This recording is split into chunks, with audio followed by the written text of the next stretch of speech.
Ouvrons d'abord le chapitre diplomatique. Le Maroc et le Rwanda viennent de renforcer leur coopération. 2 accords ont été signés ce vendredi à Rabat par le ministre des Affaires étrangères et de la coopération africaine Nasser Bourita et son homologue rwandais Vincent Biruta, actuellement en visite dans le Royaume. Il s'agit d'un mémorandum d'entente pour créer un comité de pilotage de la coopération entre les gouvernements des 2 pays et d'un autre mémorandum dans le domaine des sports. Il permettra de définir les modalités de coopération entre les 2 pays dans ce domaine. Peu avant la cérémonie de signature, les 2 ministres se sont entretenus des moyens de renforcer les relations de coopération bilatérale. Ils ont aussi relevé la convergence de points de vue des 2 pays sur des questions d'intérêt commun, notamment la sécurité en Afrique et la réforme de l'Union africaine. Écoutons ensemble Nasser Bourita et Vincent Biruta.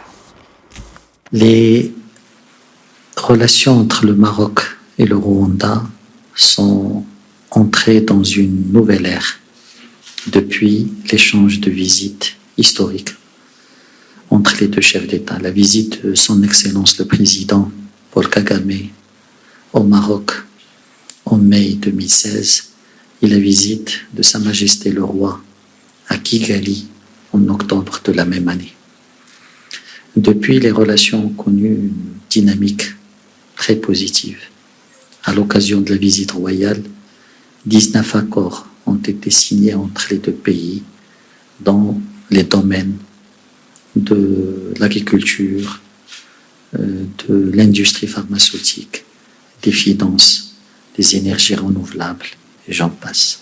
Laissez-moi aussi prendre ce moment pour apprécier les relations excellentes entre le Rwanda et le Maroc, des relations qui se concrétisent par des visites au plus haut sommet de l'État, mais aussi au niveau ministériel, mais aussi des relations qui se sont concrétisées par la signature de quelques dizaines d'accords bilatéraux et qui viennent de se concrétiser encore tout à l'heure par la signature de 2 nouveaux accords, dont l'accord portant sur le comité de pilotage de toutes ces initiatives qui sont en cours.